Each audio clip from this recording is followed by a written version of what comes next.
दंडवत हो. आजच्या सत्रामध्ये आपण आचार्य या प्रकरणातील 253 क्रमांकाचं वचन, त्या वचनावर श्रवण चिंतन करणार आहोत.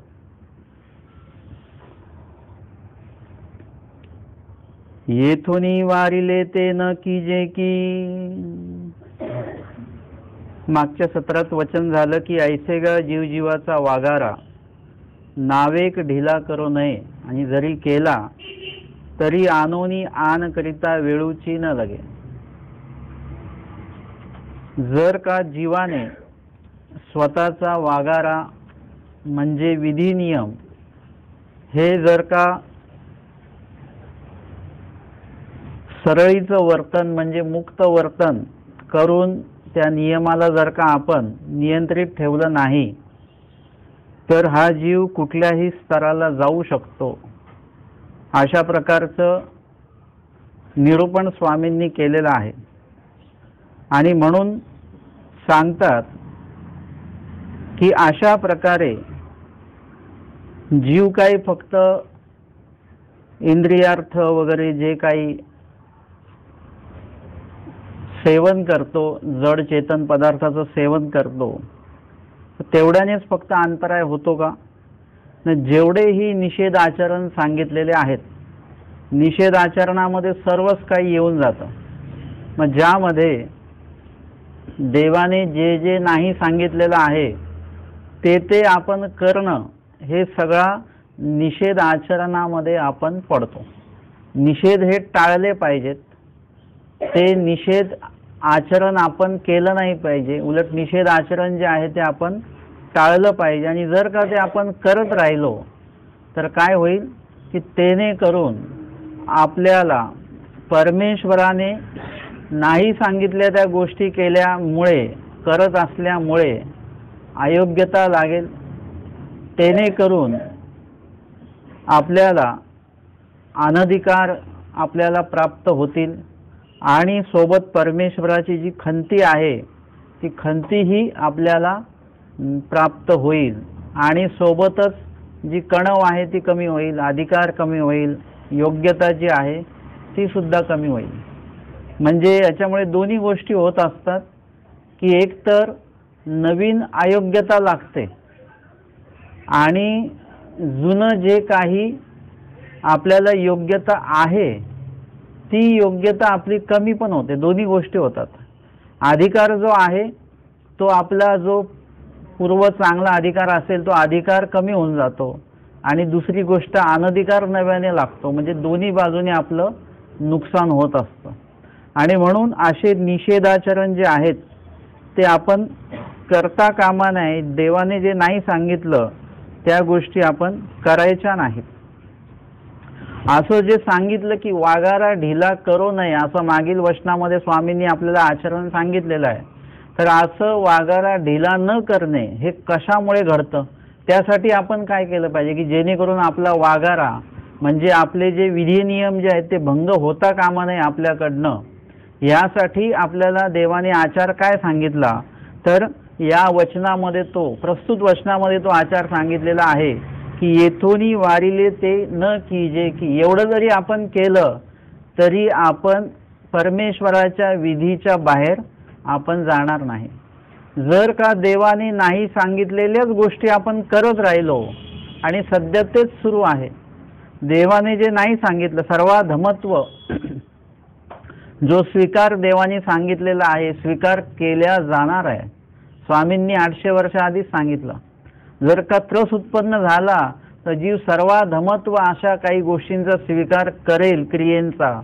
सध्या तीच गोष्ट सुरू आहे की काही गोष्टींच्या प्राप्ततेसाठी ज्या गोष्टी देवाने आधीच आपल्याला निषेध सांगितलेला आहे, द्रव्य संबंधा साक्षी न टाकावे, त्या द्रव्यासाठीच म्हणून आपण अनेक प्रकारचे निषेधाचं आचरण आपण करतो आहोत.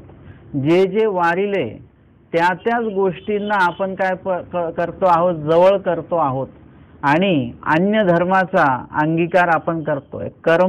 कर्मराठीचे जे कर्म आहेत, कर्मराठीचे जे काही द्वादश आणि त्याहीपेक्षा अधिक काही धर्म असतील कर्म धर्म विधी म्हणजे कर्मराटीचे जे विधी आहेत त्या गोष्टींचा आणि विखो जे देवाने सांगितलेलं आहे की म्हणजे सकळ धर्माचा खो करणारे असे जे काही गोष्टी आहेत, असे जे काही नियम आहेत, त्या काय केलेल्या आहेत आपण स्वीकारून बसलेलो आहोत। आणि तेने करून काय होतं की आपल्याला ते मळीनत्व येत राहतं। आणि म्हणून देवाने सांगितलं की येथोनी वारिले ते न कीजे की, म्हणजे त्या गोष्टी जर का आपण नाही केल्या तर निश्चितपणे परमेश्वराच्या आज्ञेचा भंग होत नाही। सगळ्यात पहिली गोष्ट ती होते की परमेश्वराने सांगितलेलं जर का केलं, नुसतं करण्याचा, मागच्या वचनाच्या विश्लेषणात आपण हा विषय बघितलेला होता, नुसतं जर का तुम्ही परमेश्वराचा विधी करण्याचा नुसता उल्लेख जरी केला तरी सुद्धा योग्यता आहे। इतर कुठला उल्लेख करण्यापेक्षा देवाने सांगितलेल्या विधीचं आचरण करण्याचा उल्लेख हा तुमच्या विचाराला पावित्र्य निर्माण करून देत असतो। त्या उल्लेखाचं उच्चारण जर का केलं की मला स्मरण करायचं आहे एवढं जरी तुम्ही बोललात तर तुमची त्याच्यामुळे वाणीचं पावित्र्याची सुरुवात होते। वाणी पवित्र होत नाही। वाणी पवित्र तुमची कधी होईल? देवाच्या श्रीमुखाचं जर का तुम्ही वाचन केलं तर तुमची वाणी पवित्र होईल। इतर जीवांनी जे काही लिहिलेलं आहे ते जर का तुम्ही वाचत बसलात तर त्याच्याने वाणी पवित्र होत नाही। आता पण आपण वचनाचं पण जे विश्लेषण वाचतोय ते वचनाचं विश्लेषण पक्षकारांनी लिहिलेलं आहे, परंतु ते सुद्धा त्यांनी कसं लिहिलेलं आहे? ईश्वराच्याच वचनाला आधारून ते लिहिलेलं आहे। म्हणून ते वचनाचं विश्लेषण सुद्धा कसं आहे? आपल्या वाणीला पवित्र करणारं असं ते साधन एक प्रकारे आहे। निळेचं लिखाण माईम भटांनी केलेलं आहे, भटोबासांच्या परवानगीने ते झालेलं आहे, परंतु लिहिले काय आहे त्याच्यामध्ये? स्वतःच्या मनाचं काहीच लिहिलं नाही, ईश्वराच्या श्रीमुखाचं लिहिलेलं आहे। ईश्वराच्या श्रीमूर्तीच्या ज्या काही हालचाली आहेत त्या लिळेमध्ये समाविष्ट केलेल्या आहेत, लिहिल्या गेलेल्या आहेत। त्याच्या व्यतिरिक्त स्वतःच्या मनाचा एकही शब्द त्याच्यात लिहिला गेलेला नाही, म्हणून ते सुद्धा पावित्र्य आणणारं आहे। आपण वचनाचं जे काही उच्चारण करतो ते सुद्धा काय आहे? जसं आता आम्ही अनेकांना सांगतो बाकीचं काय वाचण्यापेक्षा काय वाचा? वचनच वाचा। नुसते वचन नुसते वाचले तरी सुद्धा वाणीला पवित्र करण्याची सुरुवात आहे त्याच्यामध्ये। जर का ते वचनाचे अर्थ आपल्या अंतःकरणात उतरले तर आपलं वाणी, आपलं अंतःकरण त्याच्यामध्ये पवित्र होतं। आणि त्या अर्थाचं जर का आचरण आपण जर का करायला सुरुवात केली तर काय होईल? आपलं बोलणं, चालणं, उठणं, बसणं येतुली ही वायानं वचे म्हणजे काय? त्याच्यामध्ये पावित्र्य येतं। कारण की तुम्ही ती हालचाल ईश्वर वचनाच्या व्यतिरिक्त तुमची ती हालचाल सुरू नाही, वचनाला धरूनच ती तुमची जी काही बोलणं, चालणं, उठणं, बसणं आहे ते आहे। आणि म्हणून आपण मागील सत्राच्या वचनामध्ये 252 क्रमांकाच्या वचनाच्या विश्लेषणात बघितलं की ईश्वराने सांगितलेलं करण्याचा विषय जरी केला, आपण उल्लेख जरी केला, बोलणं जरी केलं तरी पावित्रता येते। तशाच प्रकारे या वचनामध्ये उलट सांगितलेलं आहे की काय करायचं नाही, हा विषय सुरू आहे याच्यामध्ये। एक वचन आहे की काय करायचं, अधीन होई जे येथोनी म्हणितले की जे, याच्यामध्ये काय करायचं ते सांगितलेलं आहे। या वचनामध्ये सांगतात येथुनी वारिले ते न कीजे की, हे नकारात्मक वचन आहे, म्हणजे ज्या गोष्टी आम्ही नाही सांगितल्या तुम्हाला करायला ते करू नका। आणि दुसरं वचन आहे ज्या गोष्टी आम्ही तुम्हाला करायला सांगितल्या त्या करा। आपल्याला दोन्हीपैकी एक तरी पाळता आलं पाहिजे आणि एका विशिष्ट वेळाने दोन्ही पाळता आलं पाहिजे, नाहीतर नुसतं एक आचरण करून चालणार नाही। तुम्ही म्हणाले की देवानी जे नाही सांगितलं ते आम्ही करत नाहीये, देवता भक्ती करत नाही, आम्ही इतर काही गोष्टी ज्या निषेध सांगितलं तो आम्ही करत नाही, मग विधी करता का नाही? विधी पण नाही करत। मग या दोन्ही गोष्टी आपल्याला सोबत झाल्या पाहिजेत। आणि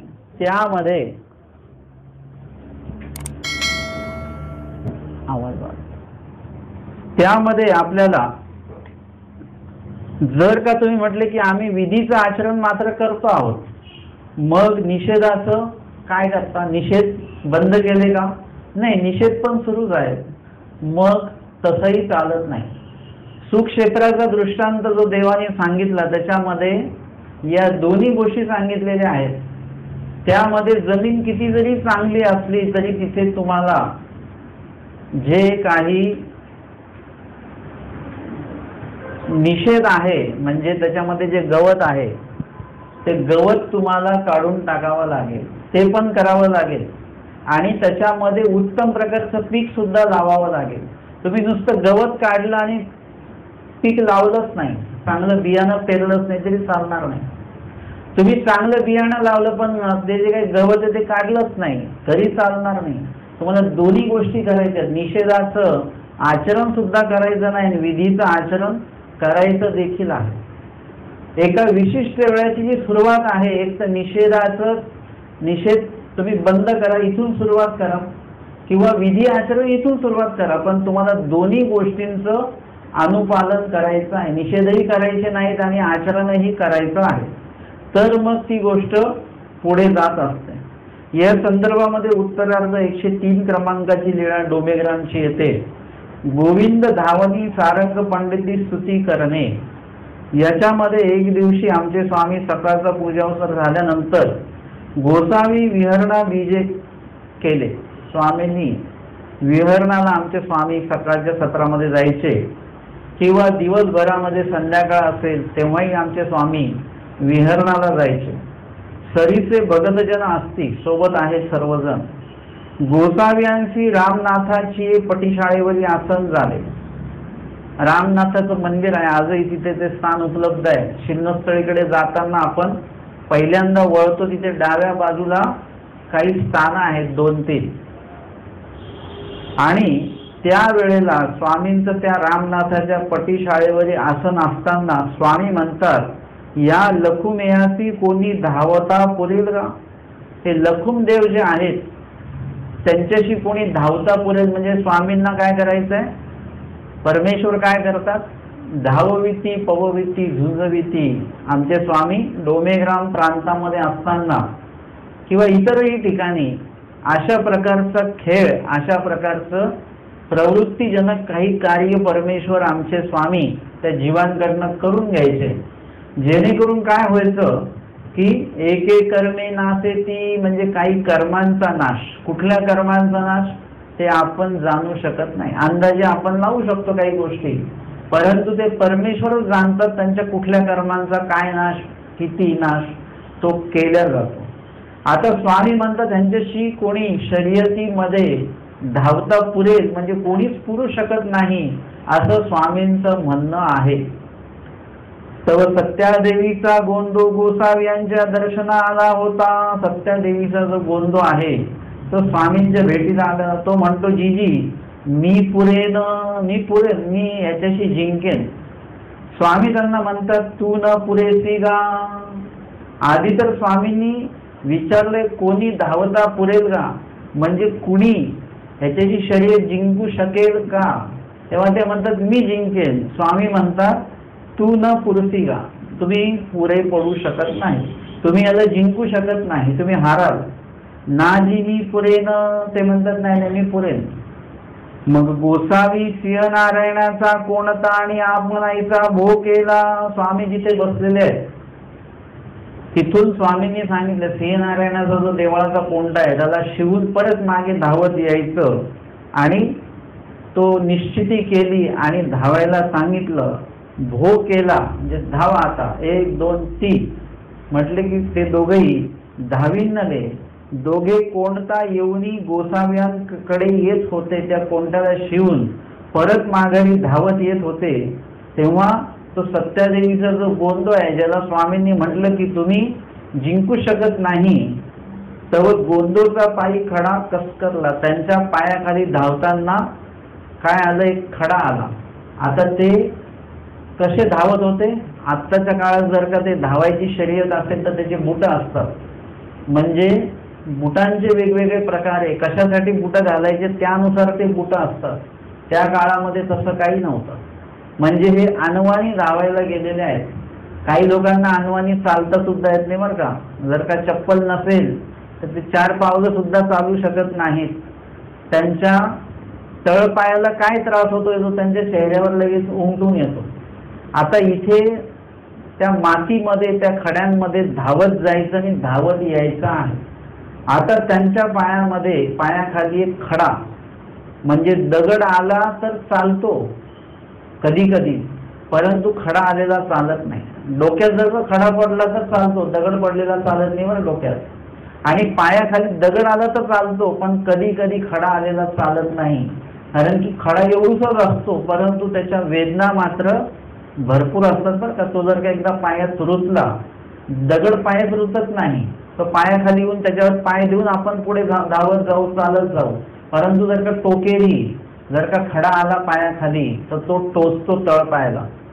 खड्याचा उल्लेख कुठे आला का दृष्टांतामध्ये? हा नाही, बारीक खड्याचा उल्लेख, बारीक खडा म्हणजे आपण बारीक खड्याच्या वेदनेबद्दल बोलतो आहोत. असा तो खडा आणि त्याच्या वेदनेचा उल्लेख दृष्टांतामध्ये आला का कुठे? हा कोणता? नाही, खडक आहे. खडा मतलब खडा म्हणजे छोटा एकदम. तो तयाच्या कानी खडा लावी, माळेगाराच्या दृष्टांतामध्ये येतो की तो त्याच्या कानाला खडा लावतो. म्हणजे काय करतो तो कानावर, म्हणजे मुळात तो सिद्धांत असा आहे, इथे कानाला खडा लावणे म्हणजे ते डोक्यामध्ये ठेवणं की असं आपल्याला करायचं नाहीये बरं का. तुम्ही विकल्पाला शरण जायचं नाही, हे कानाला खडा लावून ठेवा म्हणजे जायचंच नाही. हा एक वाक्प्रचार आहे. पण वाक्प्रचार जे आहेत हे किंवा म्हणी जे आहेत त्या कशा कुठल्या तरी क्रियेतनं त्या पुढे येतात आणि मग त्या म्हणी म्हणून पुढे समाजामध्ये चालू राहतात. वास्तविक बारीक खडा आहे, तो बारीक खडा इथे ठेवला आणि तो दाबायचा. दाबून बघा, आता जाताना खडा भेटला की तो खडा इथे ठेवायचा आणि तो जोरात दाबायचा. इथे तुम्हाला ज्या वेदना होतील ते काही तासापर्यंत तुम्हाला ते लक्षात राहतील. तुम्ही स्वतःच्या कानाला खडा दाबला तर तो कमी, तुम्ही हे करा, कमी त्रास करून घ्याल स्वतःला, पण दुसऱ्याला दाबायला सांगायचं, तो मन मोकळेपणाने दाबेल आणि मग त्रास होईल. तो कमीत कमी 12 तास तरी तुमच्या डोक्यात तो त्रास तुम्हाला जाणवत राहील ते कानाला. म्हणजे त्या माळेकराने काय सांगितलं, या वाटा जाल तर नगरे पुरा पाटणावरी पडा व्हाल, आणि या वाटा जाल तर काय व्हाल, चोरे नागवी जाते किंवा मग वाघे खाल्ल्या जाणार तुम्ही, असा उपद्रव तुम्हाला होऊ शकतो. ही वाट जंगलाची आहे. मग हे तो सगळ्यांना सांगतो. परंतु त्याचा जर का जवळचा कोणी आला असेल तर तो माळेकार खाली स्वतः उतरतो, त्याच्या कानाशी खडा लावतो आणि तो दाबतो आणि त्याला ते लक्षात राहतं की कान का दुखतोय आपला. आणि त्यांनी सांगितलं उजव्या वाटेने जा, डाव्या वाटेने जाल तर वाघ आहे, चोर आहेत. म्हणजे तो त्याच्या जवळच्या व्यक्तीला आवर्जून येऊन त्या गोष्टी सांगतो. वास्तविक कानी खडा लावतही असेल किंवा नाही लावत असेल पण विशेष निरोप तो देत असतो. आता इथे सत्यादेवीचा जो गोंदा आहे त्याच्या पायाखाली तो खडा आलेला आहे, त्याच्यामुळे तो टोचल्या गेला आणि तो टोचला अशा प्रकारचा आहे की त्याची जी काही वेदना आहे ती मस्तकापर्यंत पोहोचलेली आहे आणि त्याच्यामुळे ते पडले. गोंदो पडिला म्हणून भक्तजन बोलला. धावताना जर का पडला माणूस तर काय होतं, तो काही अंतरपर्यंत घसरत जाऊ शकतो. जागच्या जागी पडला आणि धावत असताना वेग आहे आणि मग पडला तर काय होईल, वेग असताना जर का पडला तर त्याला जखमाही होऊ शकतात. आणि मग सगळेजण म्हणाले की सत्यादेवीचा गोंदो पडला, सगळे धावत आले आणि गोसाव्यांवर चांदवा धरलेला आहे, उन्हाची वेळ आहे. ते उठले, गुडघा दुखवले, गुडघ्याला लागलं त्यांच्या. खडा कुठे रुतलेला आहे, तळ पायाला, पण जेव्हा पडले तेव्हा दुखावल्या काय केलं, गुडघ्याला लागलं. ते तर गोसावी पीक घातली, तांबोळाची पीक घातली, सावध झाले. म्हणजे जेव्हा आपण पडतो त्यावेळी पडल्यानंतर काही सेकंदापर्यंत आपल्याला कळत नसते की काय झालेलं आहे. काही सेकंदानंतर आपण शुद्धीवर येत असतो शुद्धीवरच, परंतु पडण्याची जी प्रक्रिया आहे ती कमीत कमी 5 सेकंदाची असेल तर 5 ते 7, 8, 10 सेकंदापर्यंत आपल्यावर नियंत्रण नसतं. मग कळतं की काय झालंय नेमकं, आपण पडलो बरं का. त्याच्यानंतर काही वेळापर्यंत तुम्हाला लागलंय हे तुम्हाला समजत नाही, काही वेळाने कळतं की आपल्याला लागलंय बरं का. मुकामार एक दिवस कळत नाही, तो दुसऱ्या दिवसापासून कळायला लागतो. म्हणजे टप्प्याटप्प्याने आपल्याला जाणीव होत राहतात. त्या प्रकारे ते सावध झाले म्हणजे बरोबर त्यांच्या लक्षात आलं की आपण पडलो बरं का धावता धावता. स्वामी त्यांना म्हणतात, तुमचे म्हणितले की या लुखदेयासी न पुरसी येथुनी वारिले ते न कीजे किंगा. स्वामी म्हणतात की आम्ही तुम्हाला सांगितलं होतं ना, म्हणजे देव जेव्हा सांगतात तेव्हा ते कुठेतरी काहीतरी त्याचं खरं असतं म्हणून सांगतात. त्याविषयी जसं आपलं विषय सांगितलं यांना अनुसरण घडणार नाही, म्हणजे काहीतरी खरंच आहे ते खोटं सांगतायत का नाही. परंतु महादायिकाने वेळीच काय केलं, त्याचा उपाय विचारला. म्हणजे उपाय न पविजे ऐसे काही असे, उपाय नाही अशी कुठली गोष्ट आहे का. उपाय सगळ्या गोष्टीला आहे. उपाय विचारून घेतला, त्यांचा लाभ झाला.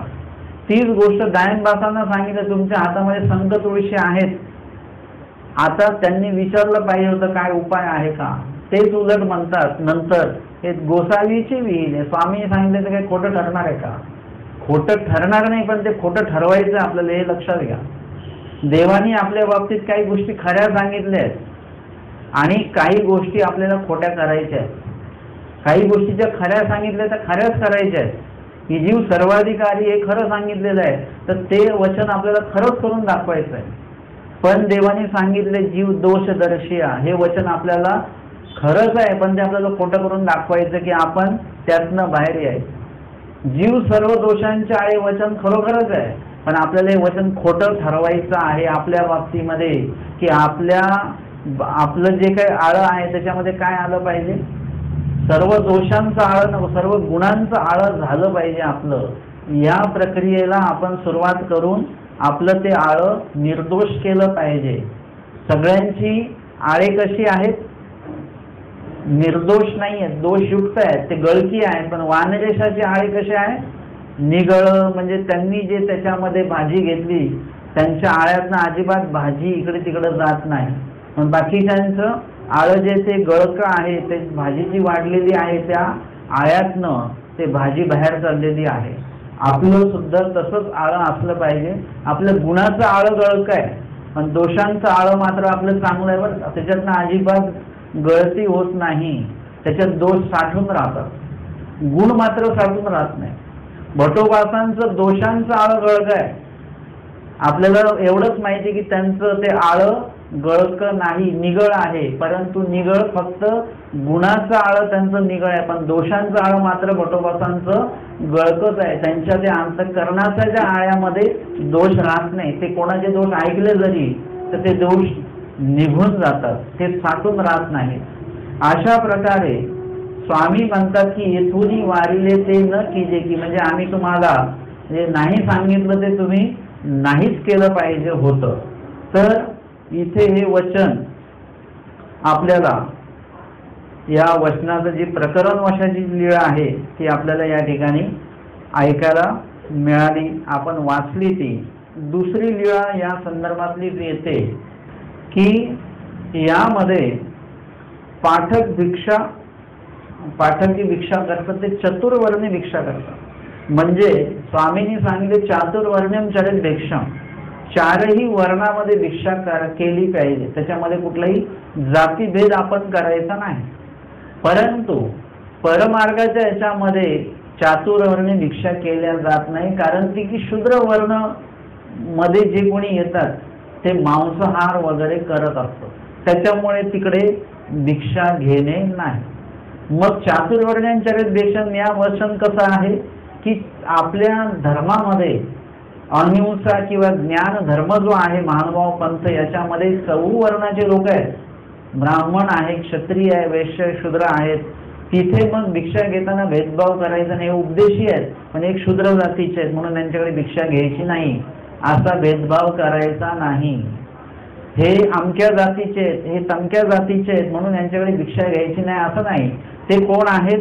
ते महानुभाव पंथाचे आहेत आणि ते कुठल्याही प्रकारचा मांसाहार न करणारे आहेत. असं जर का असेल तर त्या घरी आपण भिक्षा मागू शकतो. मग त्यांची जात पात आपण विचारत बसायची नाही. आता हे झालं कुठे? जेव्हा तुम्ही तुमचा स्वदेश स्वग्राम तुम्ही त्यागून जर का भिक्षा करत असाल तर तुम्ही चौवर्णी भिक्षा करू शकता. परंतु तुम्ही ज्या गावात राहता स्वदेशाचा त्याग का करायचा ते या निळेमध्ये आम्हाला कळतं.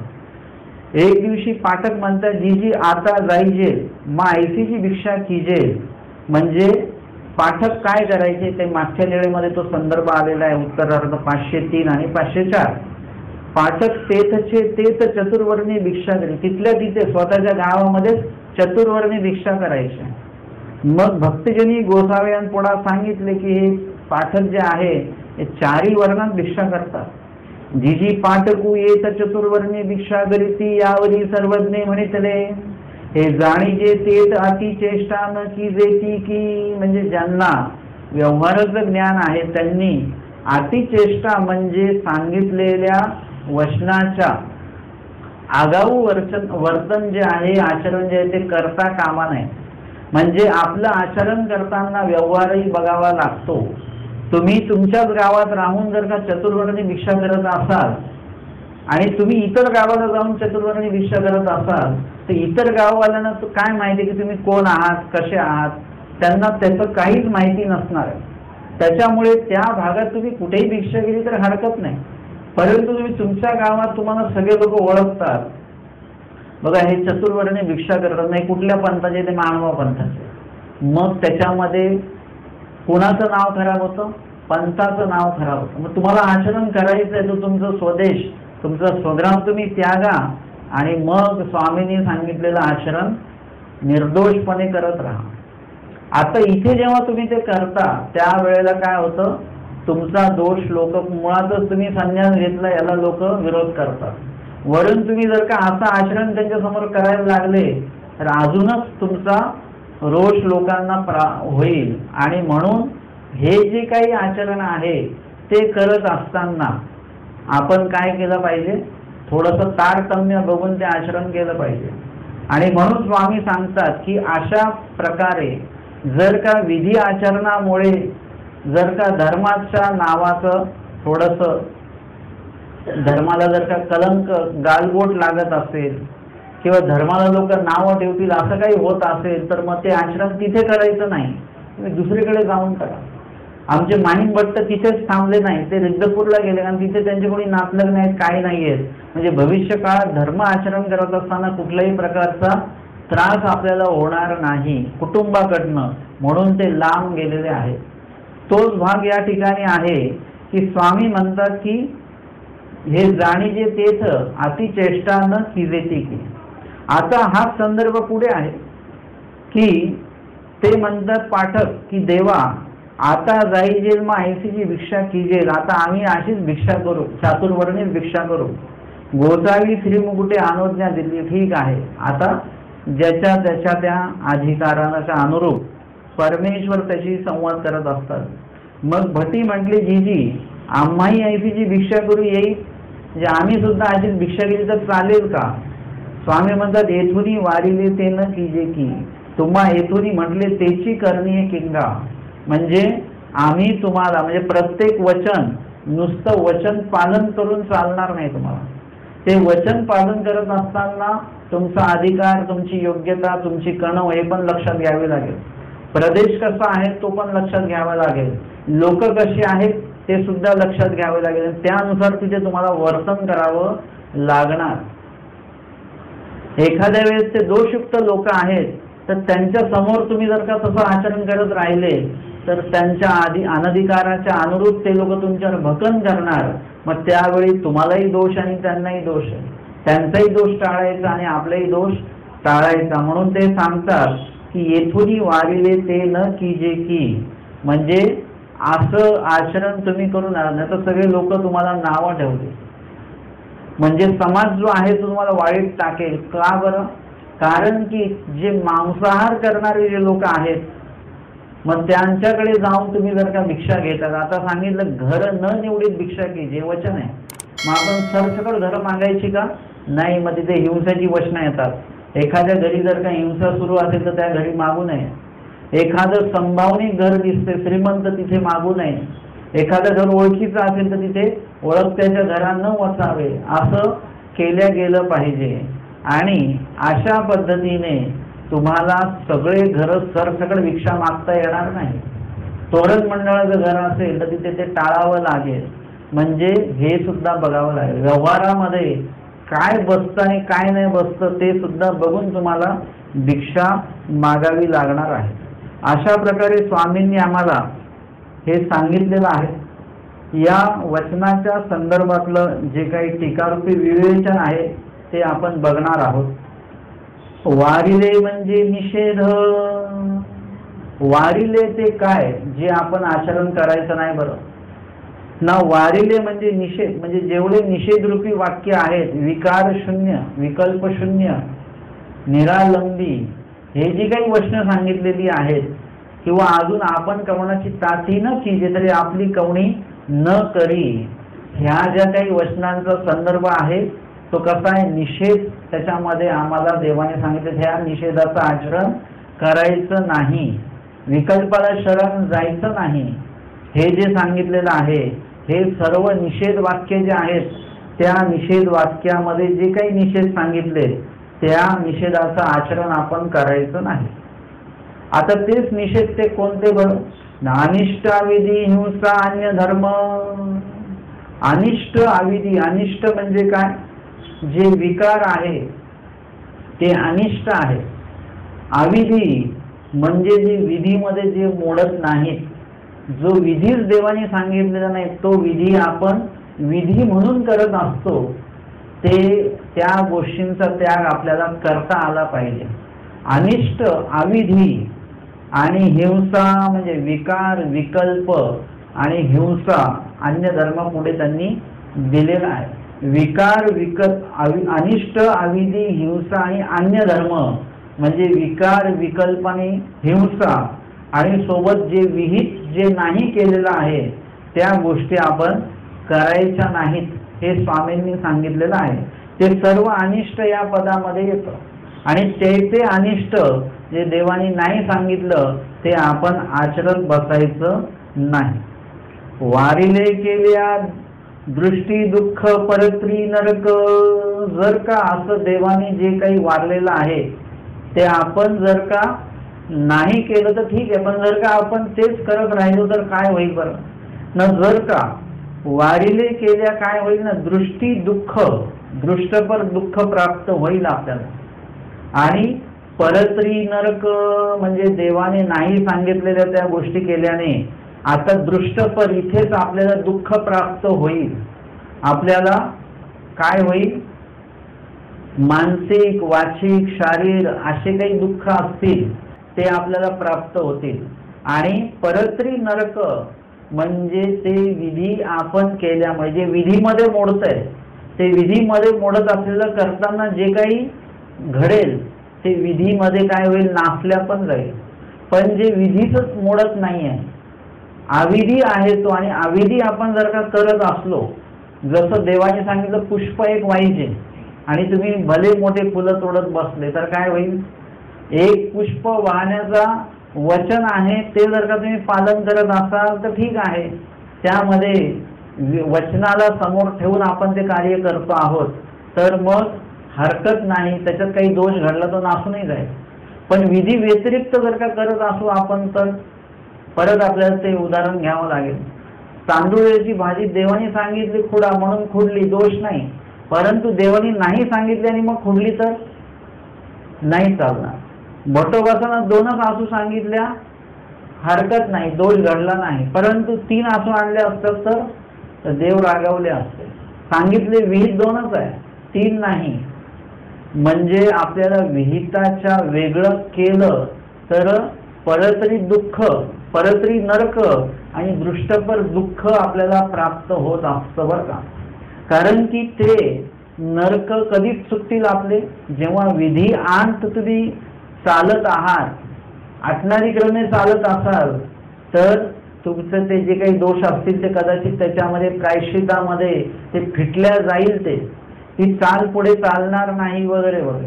परंतु जर का तुम्ही विहिता वेगळी हिंसा करत असाल, एक दिवा लावून ओवाळतात असाल तर गोष्ट ठीक आहे, पण तुम्ही 100 दिवे लावून ओवाळताय, त्याच्यात जी हिंसा होते त्याने परस्त्री नरक, त्याच्याने नरकाला भाजन होऊ, आपण योग्य होत राहू नरकाला.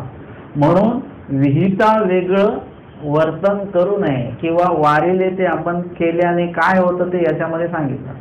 तरी युगाची असेल म्हणून म्हणितले करावे. आता स्वामींनी पुढचं वचन जे सांगितलेलं आहे, प्रस्तुत वचन आहे, येथून वारिले ते न कीजे की, हे प्रस्तुत वचन आहे.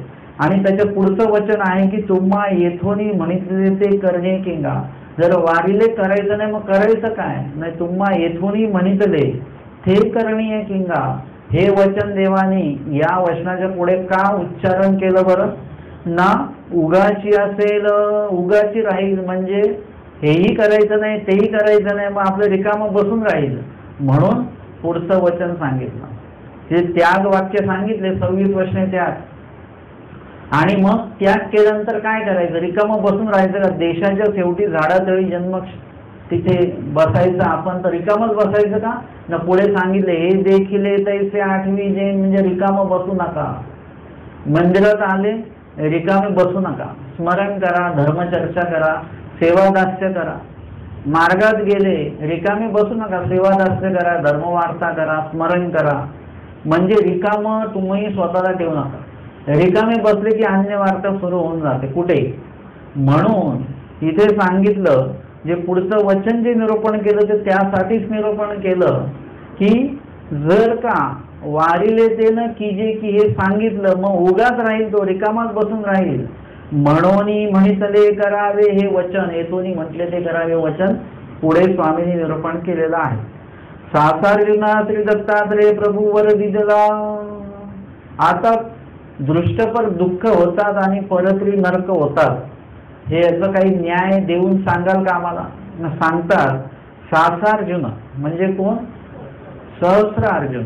किती हात होते त्याला? सुरुवातीला 2 हात होते, परंतु ते अधुरे हात होते. म्हणजे त्यांनी त्याच्या त्या हाताला बोट नव्हती, बऱ्यापैकी ते फक्त तळ हाताचा भाग थोडासा होत असेल वगैरे, त्याच्यावरच त्यांनी ते इंगळ घेतलं, विस्तव घेतला आणि तो दूध दाखवण्याचा प्रयत्न त्यांनी केलेला आहे. श्री दत्तात्रेय प्रभूंनी प्रसन्न होऊन त्याला किती हात दिले? 1000 हात दिले. हात तर 1000 झाले. एका मताने की तेवढे 1000 हात होते त्याला.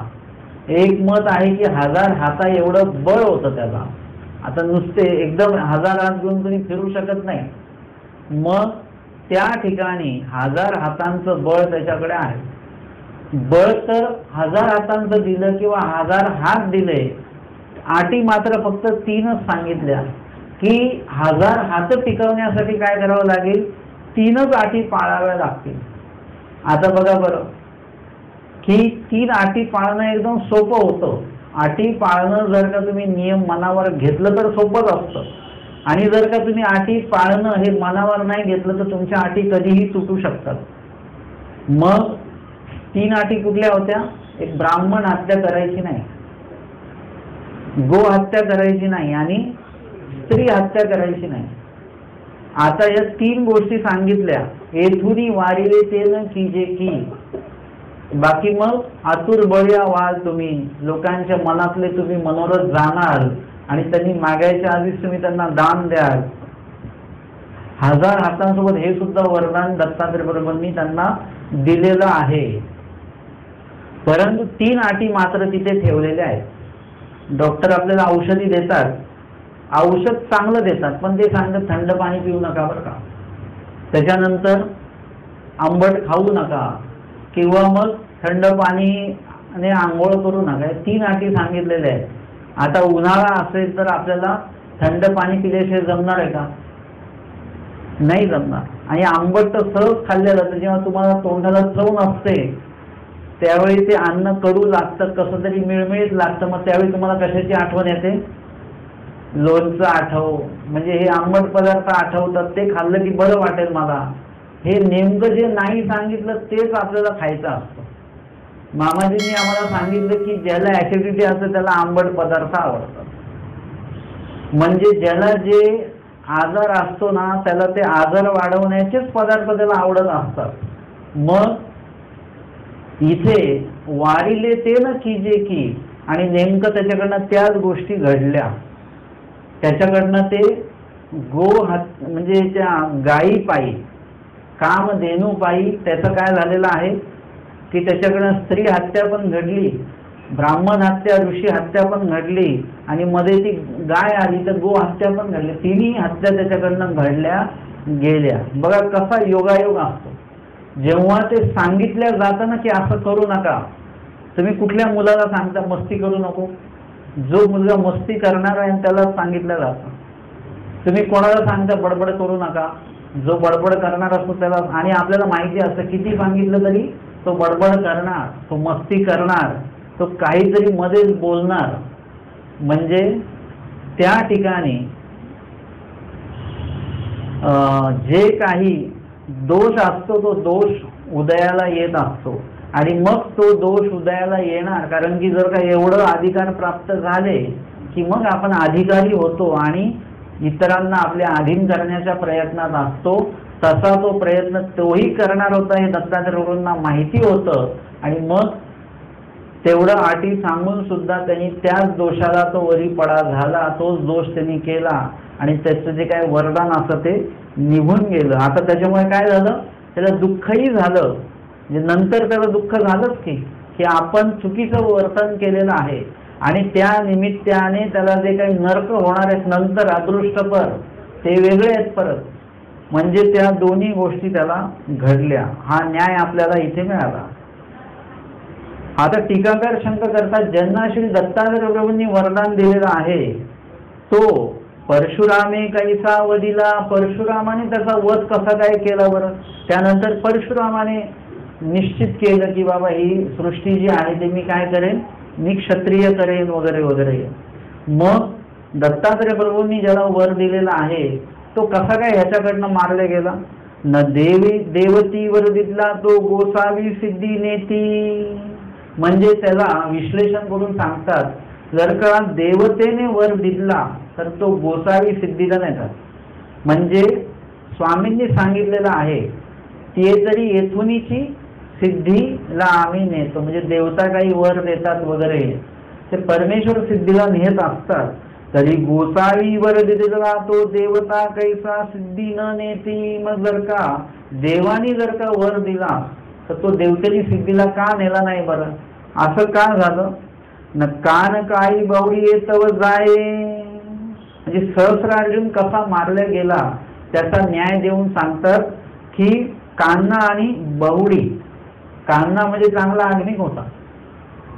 जेव्हा तो गोपीचंद राजाने त्याला बघितलं की गोपीचंद राजा त्याला बघितल्यानंतर त्याला तो भावला, गुरु असावे तर असे. कारण की कान्हा जो आहे तो मध्ये चालत होता.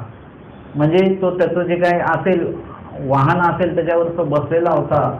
वरती 700 आणि खालती 700 त्याचे सेवक, म्हणजे आणि तो हवेमध्ये चाललेला आहे. एवढं ऐश्वर्य. गुरु असावे तर असेच असले पाहिजे. मग त्यांनी त्यांना ते गुरु केलं वगैरे. आता ते गुरु करताना त्यांनी जो मंत्र दिला तर म्हणे हा मंत्र तर मी पहिले पण ऐकलेला आहे. गोपीचंद राजा म्हणतो, म्हणे कोणी सांगितलं? म्हणे होते म्हणे एक जण. म्हणे हा मंत्र फक्त मी आणि माझ्या गुरूंनाच माहिती आहे, दुसरं कोणी हा मंत्र देऊ शकत नाही. तुमच्यासारखे अनुयायी त्यांना हा मंत्र माहिती आहे पण ते मंत्र तुम्हाला देऊ नाही शकत. मंत्र आम्ही फक्त दोघंच देऊ शकतो. ते कुठे आहेत गुरु? ते म्हणे त्यांना तर आम्ही मृत्यूदंडाची शिक्षा दिली. ते म्हणे तसं काही नाही, ते असणार आहेत म्हणे, ते काही त्यांचा मृत्यू होऊ शकणार नाही. ते कुठे आहेत तेवढं सांगा. मग त्या सेवकाला बोलवलं. मग त्यांनी सांगितलं की मी असा असा खड्डा करून तिथे बसवले, त्यांना मी काही मृत्यूदंड दिला नाही. मग ते गेले त्या परिसरात बघायला तर ते लक्षात येईना त्याच्या की नेमकं कुठे आपण त्याला कुठल्या खड्ड्यामध्ये कुठे खड्डा केलेला होता, कुठे ठेवलं हे त्या सेवकाच्या लक्षात येईना. तेव्हा कान्हाने तो सामर्थ्यवंत होता. त्यांनी काय केलं, तिथे गेला, तो जिथे खड्डा होता तिथे गेला आणि पायाने दाखवलं, इथे खणा म्हणे, इथे माझे गुरु. कशाने दाखवलं त्यांनी? हाताने दाखवलं पाहिजे होतं, पण त्यांनी पायाने दाखवलं. तुमचा कुठला दोष तुम्हाला कुठे घेऊन जाणे सांगता येत नाही. त्यांनी जो पाय दाखवला म्हणजे अधिकृती केली, म्हणजे त्यावेळेला त्याच्याकडे ती विनम्रता असली पाहिजे होती. परंतु त्यावेळेला त्यांनी काय केलेलं आहे, अधिकृतीसारखं गुरुपेक्षाही मोठा झाला तो, आणि त्यांनी तो पाय दाखवला, म्हणून त्याला ती अयोग्यता त्यांच्या पद्धतीची, आणि तिथून त्याचं काय अधपतन सुरू झालं. त्याच्याकडे जे सामर्थ्य होतं ते सामर्थ्य काम करेना झालं, मळीनत्व आलं त्या सामर्थ्याला. आणि म्हणून ती बहुडी जी आहे ती काय आपल्याशी हे करत आहे, आपली फसवणूक नेमकी कशी करणार आहे वगैरे त्याला ते जाणवलं नाही. त्रिकाळ ज्ञान असून सुद्धा त्याला ते माहितीच नाही पडलं की आपली काय फसवणूक होते आहे, आणि त्याच्यामुळे काय झालं, तो जीवानिशी गेला. जर का त्याला ते मळीनत्व नसतं आलं तर, म्हणजे जे विधीमध्ये जे लिहिलेलं आहे त्याच्या व्यतिरिक्त जर का आपण वागलो तर असं मळीनत्व येतं. तसंच सहस्रार्जुन जो आहे त्यांनी ते वारिले जे आहे ते जर का नसतं केलं, त्याला परशुराम मारू शकला नसता किंवा कोणी मारू शकलं नसतं. परंतु त्यांनी ते वारिलेलंच नेमकं केलं, तिन्ही हत्या त्याच्याकडनं घडल्या, मग त्याच्यामुळे त्याला मळीनत्व आलं, त्याचं ते सामर्थ्य कमी कमी व्हायला लागलं आणि संपुष्टातच आल्यासारखं झालं, आणि त्याच्यामुळे तर परशुराम सहजपणे त्याचा वध करिता झाला. देवाने दिलेला वर निश्चितच त्यांनी तो सिद्धीला नेला असता, परंतु हाच मात्र काय झाला आहे, मळीनत्वाचे पाज गेलेला असल्यामुळे तिथं तो वर स्वतः परमेश्वर सुद्धा त्याचा वर आता सिद्धीला नेऊ शकत नाही. कानकाई बवडी तव जाय तो गुरुपसी अधिकृती वर्तिनला, तया विधी तव पिंड गेला. म्हणजे त्या अविधीमुळे, गुरुला पायाने दाखवल्यामुळे तो त्याचा जो पिंड आहे म्हणजे देह जो आहे तो नाशाचे पावला. याचा सिद्धांत सांगतात, तैसेचा अर्जुन काही परशुरामे वधिजे. तो परशुराम त्याला मारू शकणार होता का? सहस्र बाहुबळ आहे त्याच्याकडे, साधी गोष्ट नाही. परितेने श्री दत्तात्रय प्रभूंची आज्ञा भंगिली कोणी सहस्रार्जुनाने, म्हणून परशुरामा तो वधवला. परशुरामाकडनं तो वधल्या गेला तो, नाहीतर तो वधल्या गेला नसता. हे कोण्या अर्थाने सांगितलं बरं? तैसी ईश्वराची आज्ञा भंगिली तरी दृष्टी देहघात होय. याचा सिद्धांत सांगतात, तर तशी ईश्वराची आज्ञा जर का भंग केली तर दृष्टी देहघात होय, म्हणजे दृष्टपर देहाला आपला घातपात होऊ शकतो. जरी देह वाचले, जर का एखाद्याचा घातपात नाही झालं तर काय होईल बरं? ना देह जर का वाचले, नरक निपजाव्या हेतू, तर त्याच्यामुळे नरक घडतील. कारण की मळीनत्व आलेला आहे. मळीनत्व आलेला जो जीव असतो तो कधीही सदाचार आचरण करत नाही. तो ज्याच्यामुळे दोष वाढतील, दोष लागतील, अशाच प्रकारचं वर्तन तो करत राहतो. त्याच्यामुळे त्याचा नरकाचा जो घडा आहे, पापाचा त्याचा जो घडा आहे तो वाढत राहतो. म्हणजे तो मृत्यू होणं हे सुद्धा दोषजनकच आहे. म्हणजे देह घातपात होईल, आत्मघात होईल, किंवा इतरांकडनं त्याच्या देहाचा घात होईल, असं होऊ शकतं. किंवा त्याला जर का तो जिवंत राहिला तर त्याला नरकाची जी काही घडी आहे त्याची, ती नरकाची घडी वाढत जातील, आणि त्याच्यामुळे दुःख त्याला जास्त प्रमाणामध्ये अदृष्टपर याच्यामध्ये भोगावे लागतील. तरी तिन्ही ताप पावती. आता हे अदृष्टपर नरक होतील, पण दृष्टपर काय होईल? तरी तिन्ही ताप पावती, आधी दैविक, आधी भौतिक, आध्यात्मिक, असे तिन्ही ताप जे आहेत त्याला ते प्राप्त होऊ शकतात. आणि अदृष्टी तर ईश्वराची कणव तुटे. आणि अदृष्टपर ईश्वराची कणव तुटते ती अजून एक वेगळंच. म्हणजे दृष्टपर तिन्ही ताप मिळतात हा एक प्रकार होतो, नरक होतात हा दुसरा प्रकार होतो, आणि ईश्वराची कणव जी आहे ती कणव कमी होते हा तिसरा प्रकार त्याच्यामध्ये होत असतो. म्हणजे तीन बाजूने आपलं नुकसान होतं. वरात वेसनी हिंसा निफजली तरी विज्ञान देते तरी काही निफजविता. जर का वर दान दिलं तर एवढं हिंसा झाली त्याच्याकडनं, जर का विज्ञान दिलं असतं तर अजून काही सामर्थ्य दिलं असतं तर काय झालं असतं? वरी विज्ञान देते तरी काही निसजविता काही सांगता येत नाही. जर का जीवाला सामर्थ्य त्याच्या समजुतीपेक्षा जास्त पैसा जर का आला आपल्याकडे, होतं ना असं, रिटायर झालेला माणूस असतो त्याच्याकडे एकदम ते द्रव्य येतं, त्याला हेच कळत नाही हेच करायचं काय नेमकं. त्यावेळी योग्य जर का व्यक्तीने ते कशा प्रकारे गुंतवणूक कुठे काय करायची ते जर का सांगितलं तर तो द्रव्य शिल्लक राहतं. नाहीतर अन्यथा एकदा जर का पैसे आले आपल्याकडे की काय होतं, तुमच्याकडे जर का पैसे नसतील ना तर तुम्ही स्टेशनपर्यंत चालतच जाणार, आणि जर का पैसे आले तर लगेच तुमचे पाय दुखल्यासारखे वाटतात, लगेच रिक्षाने जाणार, गेले पैसे 10 रुपये. म्हणजे द्रव्य आलं की मग ते द्रव्य काय होतं, खर्च होत राहतं.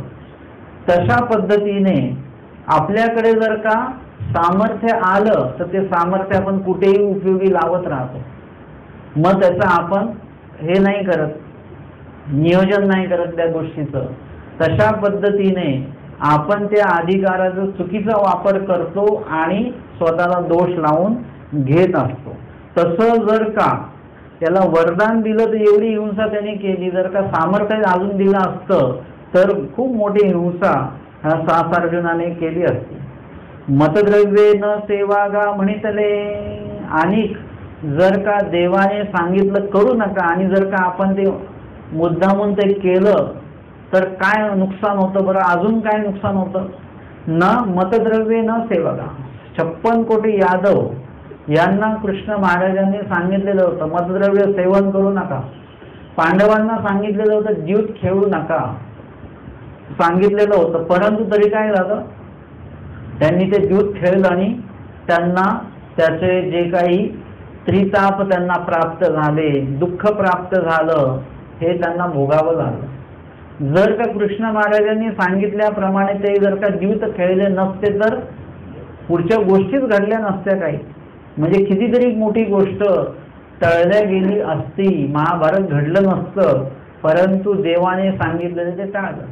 अशाच प्रकारे 56 कोटी यादवांना सांगितलं मतद्रव्याचं मद्यपानाचं सेवन करू नका, मद्यपान करू नका, परंतु त्यांनी ऐकलं नाही आणि ते मद्यपान केलं. पुढती पुढती वर्जिले. मग देवाने एकदा सांगितलं असेल त्यांना, पुढती पुढती वर्जिले, पुन्हा पुन्हा सांगितलेलं आहे.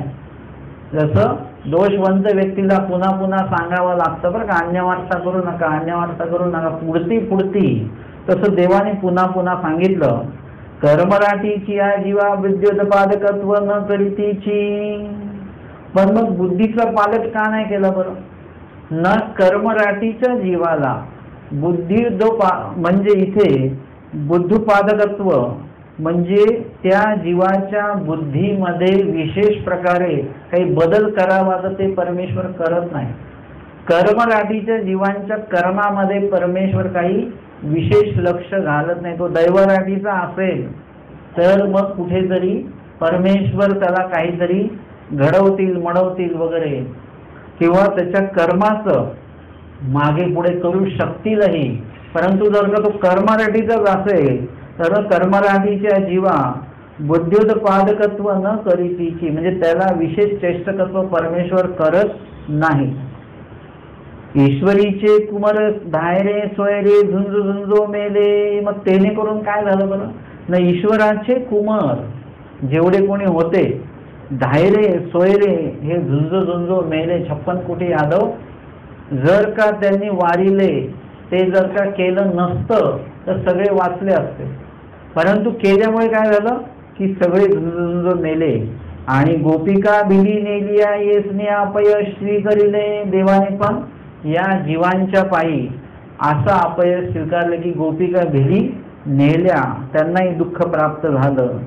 विश्वाप्रती उदेव झाले. म्हणजे देव आहेत, देणारे आहेत, पण समाजाच्या प्रती काय झाले? उदेव झाले. म्हणजे आम्ही देव नाही असं कुठेतरी दर्शविल्याला. म्हणजे तसं तर ते देवच आहेत, परंतु सामान्य माणसासारखं ते झाले की एवढं सगळं होत असताना देवाने काहीच केलं नाही. पण त्याच्या आधी देवाने त्यांना सूचित केलेलं आहे, सांगितलेलं आहे, निरूपण केलेलं आहे.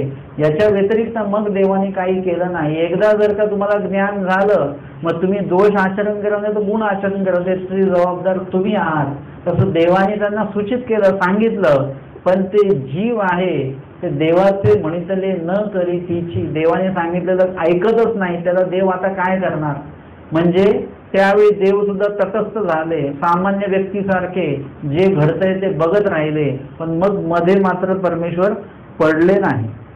विश्वाप्रती उदेव झाले म्हणजे देव होते ते उदेव झाले, म्हणजे देवरहित असल्यासारखं वर्तन त्यांनी मग केलं.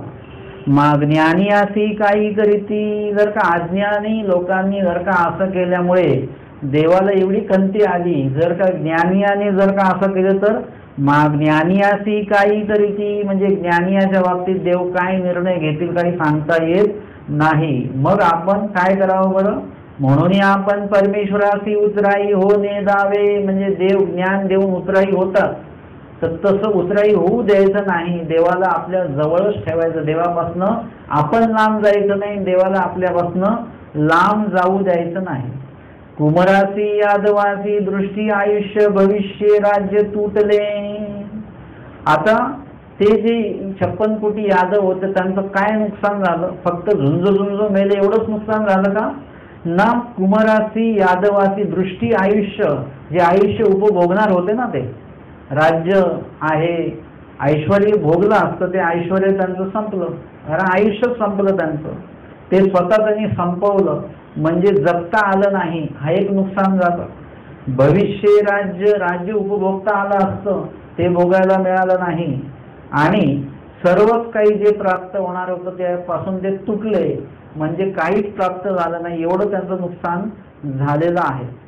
परत्री तरी गोत्रवधाचे नरक झाले, आणि परत्री अदृष्टपर त्यांना स्वतःच्या नातलगांनी एकमेकांना मारल्यामुळे गोत्रवधाचं जे काही दुःख नरक असतात तेही त्यांना प्राप्त झालेले आहेत. तरी आता मतद्रव्य काही करील ऐसे नेणीजे, हे सांगण्याचं प्रयोजन काय बरं? तिथल्या प्रसंगाचं आत्ता आपल्याला इथे उदाहरण का दिलं? हे सांगतात की जर का त्या काळामध्ये, म्हणजे किती मोठा कालावधी लोटलाय, त्यासाठी 5000 वर्ष लोटलेले आहेत. द्वापर युग सुरू होऊन म्हणजे 5000 वर्षापूर्वी जर का मद्यपानामुळे एवढं मोठं नुकसान झालं, किती लोक मेले? 56 कोटी यादव. म्हणजे आता आपली भारताची संख्या किती आहे? त्याचे निम्मे लोक आहेत की काय ते, की आता 125 कोटी लोक असतील, आणि 56 कोटी लोक त्यावेळी एका मद्यपानामुळे एकमेकांना त्यांनी काय केलेलं आहे? मारून टाकलेलं आहे. मग इथे का सांगतात? जर का त्या मद्यपानाने त्यावेळी एवढं नुकसान केलेलं आहे, तरी आता मतद्रव्य काही करेल. आता प्रस्तुत कलियुग आहे आता, आणि आता हे हीन युग आहे, हीन कालावधी आहे. याच्यामध्ये जर का एखाद्याने मद्यपान करत असेल तर त्याच्यामुळे त्याचं किती मोठं नुकसान होईल, किती मोठा दृष्टपर अदृष्टपर त्याला नरक लागतील, हे नेणी जे ऐसे नेणी जे काही सांगता येत नाही. म्हणून ईश्वरे वारिले ते नगरिता, दृष्टी अपयश दैन्य शारीर मानसिक दुःख देहात, परत्री नित्य नरकाची बीज न घडे. तर मग याचा आपल्याला आचार काय बरं? म्हणून ईश्वरी वारिले ते न करिता, ईश्वराने जे वारलेले ते आपण न करता, दृष्टी अपयश म्हणजे दृष्टपर जे अपयश आपल्याला प्राप्त होईल विधी आचरणाच्या बाबतीत ते आपण टाळू शकतो. दैन्य अपमान वगैरे किंवा दैन्य प्राप्त होईल आपल्याला, दैनाव आपण, अशा प्रकारची स्थिती आपण टाळू शकतो. शारीर मानसिक दुःख टाळू शकतो, देहघात टाळू शकतो. आणि परत्री नित्य नरकाचे जे काही बीज आहे, म्हणजे नित्य इतर नरक तर होणार, पण सोबत आता चौथा अजून आहे की नित्य नरकाचे बीज सुद्धा त्याच्यामध्ये पेरल्या जातात, त्यापासून सुद्धा आपण वाचू. जर का देवाने सांगितलेलं जर का केलं तर इत्यादी गोष्टी आपल्या चुकू शकतात. मानसिक वाचिक शारीर अनुचित क्रिया करिता लाग थोरची होवावी. कारण हे सगळं टाळायचं, ते कसं टाळायचं बरं? मानसिक वाचिक शारीर मनसा वाचा कर्तव्य, अनुचित क्रिया म्हणजे विहित क्रिया जी नाहीये किंवा जी आपल्याला नरकाला नेणारी क्रिया जी आहे किंवा देवाला खंती आणणारी जी क्रिया ती करत असताना लाज थोरची व्हावी, आपलीच आपल्याला लाज वाटली पाहिजे, स्वतःची स्वतःला वाटली पाहिजे, जनाची लाज नाही वाटली पाहिजे, मनाची लाज वाटली पाहिजे. आपल्याला जर का सांगितलं लिळा सांगायचा, आपल्याला कोणाची लाज वाटते? जन लोकांची लाज वाटते. प्रश्न करा, नाही लोकांची लाज वाटते, लोक काय म्हणतील. परंतु आपल्याला स्वतःच्या मनाची लाज वाटली पाहिजे. कशाच्या बाबतीत? जेव्हा दोष आचरण करू तेव्हा स्वतःची स्वतःला लाज वाटली पाहिजे की आपण हे दोष केले नाही पाहिजे. ह्याच्यामुळे परमेश्वर आपल्याशी नाराज होतील, उदास होतील. म्हणून स्वतःला आपण काय केलं पाहिजे, असं मार्गदर्शन केलं पाहिजे. आणि भय थोरची होवावे, याच्यामुळे नित्य नरकाचे भय थोरची होवावे म्हणजे त्याची भीती असली पाहिजे. जसं आपण एखादा पदार्थाचा त्याग केलेला आहे, तो जर का आपण गपचूप खात असू तर आपल्यालाच आपली लाज वाटली पाहिजे की देवाला पदार्थ सोडला आपण तरी पण आपण खातोय, ही लाज वाटली पाहिजे. किंवा भय म्हणजे त्या पदार्थ खाल्ल्यामुळे आपल्याला आपलं आम्लपित्त वाढतंय हे जर का माहिती असेल तर त्या पदार्थ खाताना ती भीती असली पाहिजे की नको हा पदार्थ खाल्ला की मी आजारी पडेल, ही भीती त्याच्यामध्ये असली पाहिजे. तसंच अनुचित क्रियेच्या बाबतीमध्ये सुद्धा आपण असं केलं पाहिजे. कापा बहुते देखते असती म्हणून, कापा कशा प्रकारचं भय असलं पाहिजे, कशामुळे भय असलं पाहिजे की बहुते देखत असती म्हणून, म्हणजे आपल्याला पाहणारे भरपूर लोक आहेत बरं. आपल्याला वाटतं की आपल्याला कोणीच बघत नाही. आजकाल आपण रस्त्याने येता जाता आपण जसं काही वागतो, चालतो, बोलतो, आपल्याला वाटतं आपल्याला कोणीच बघत नाही आहे. पण आत्ताच्या काळात काय आहे, CCTV कॅमेरे सगळीकडे लावलेले आहेत, त्याच्यात आपण दिसत असतो बरं का लोकांना. आपल्याला वाटतं काहीच दिसत नाही, परंतु याकडे लक्ष द्या की आपल्याला कोणतरी बघतंय.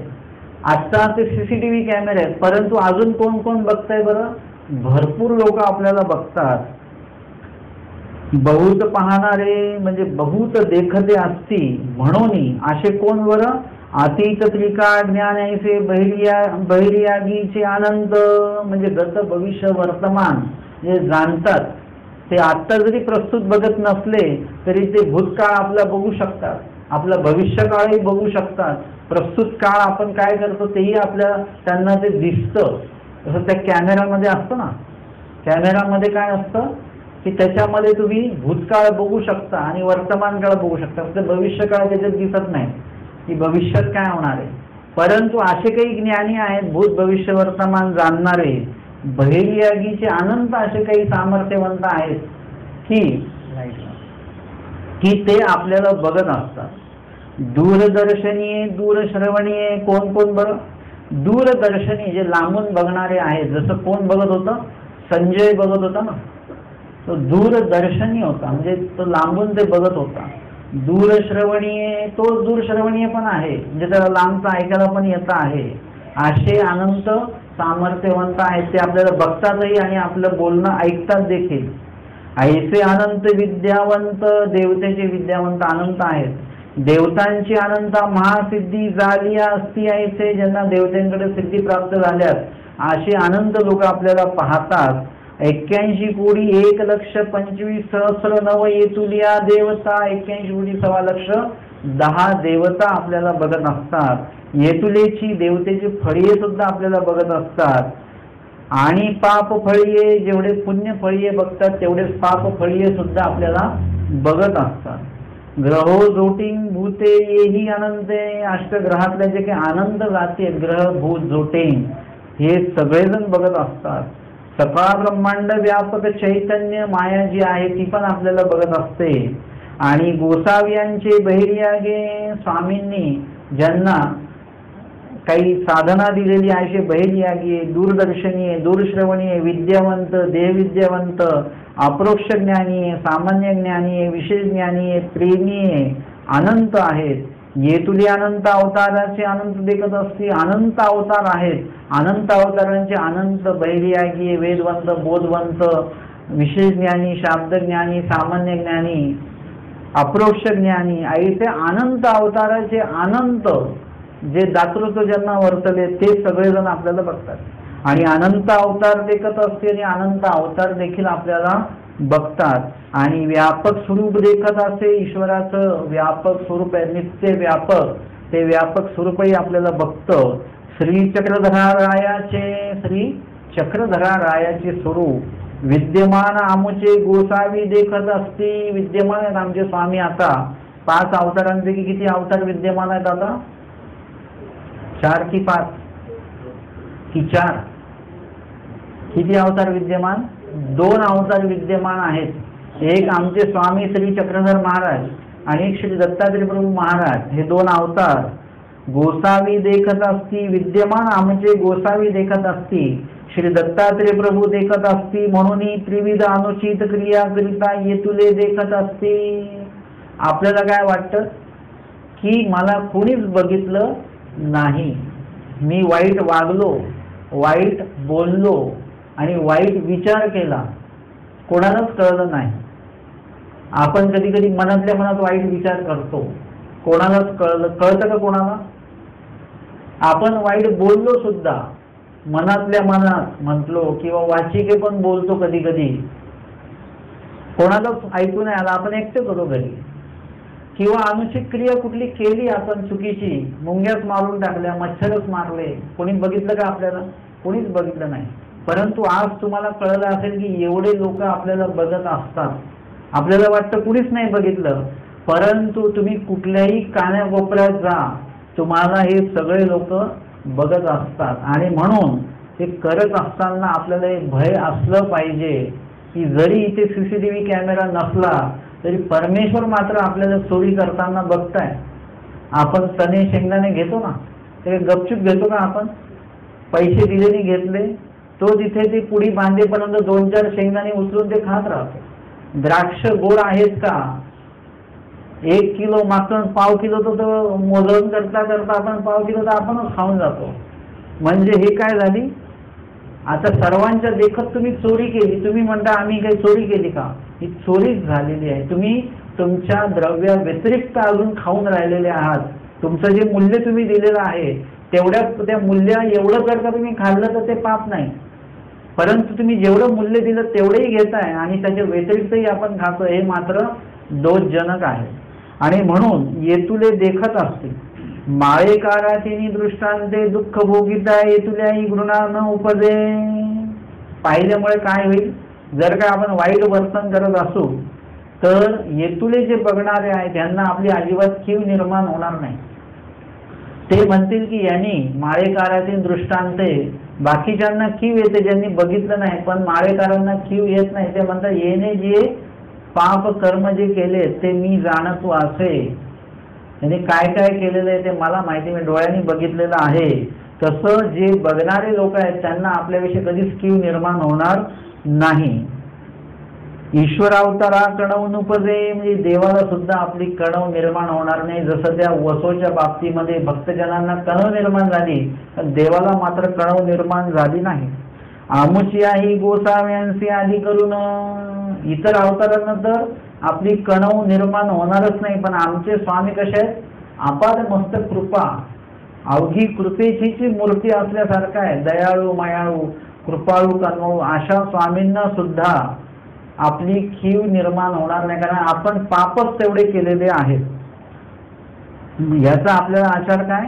म्हणून ही त्रिविध अनिष्ट चुकवावे. त्रिविध अनिष्ट, विकार, विकल्प, हिंसा, हे त्रिविध अनिष्ट आपण चुकवले पाहिजेत.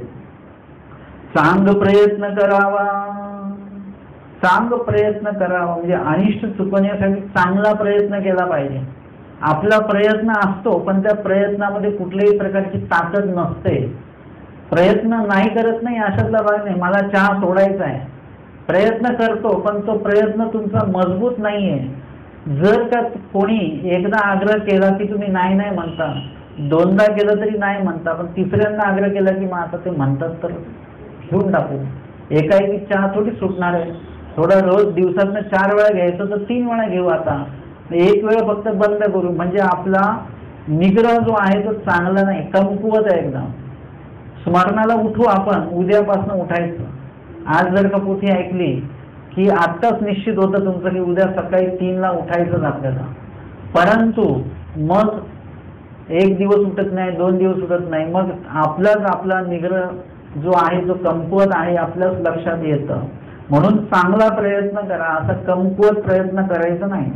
घोसाव्या ते विनवावे आणि या सर्व गोष्टींसाठी देवाला प्रार्थना करा. देवाला प्रार्थना केल्याशिवाय तुमचं कुठलाच निग्रह पक्का होणार नाही, साह्य होणार नाही. नाम साह्य ते करी, सगळं जे काही दोषांचा परिहार त्या नामामुळे होईल, जे काही साह्य तुम्हाला पाहिजे ते नामामुळेच होणार, प्रार्थनेमुळेच होणार. म्हणून देवाला प्रार्थना करा. येतुले की न निपजे, याच्यामुळे काय होईल की तुम्हाला जो काही दोष निष्पन्न होईल तो होणार नाही. परमेश्वर साह्य करतील आणि तुमचाही निग्रह तुम्ही पक्का आणि चांगला ठेवला पाहिजे. अशा प्रकारचं विवेचन आजच्या ह्या आचाराच्या 253व्या वचनामध्ये आपण बघितलं. येथुनी वारिले ते न की जे की, आणि या संदर्भामध्ये आपण उत्तरार्ध 103 क्रमांकाची आणि पाठक भिक्षा भटी प्रश्नो आणि उत्तरार्ध 504 क्रमांकाची जी काही लीळा आहे ती या ठिकाणी आपण प्रकरणवश म्हणून श्रवण आणि चिंतन केलेले आहे. दंडवत हो.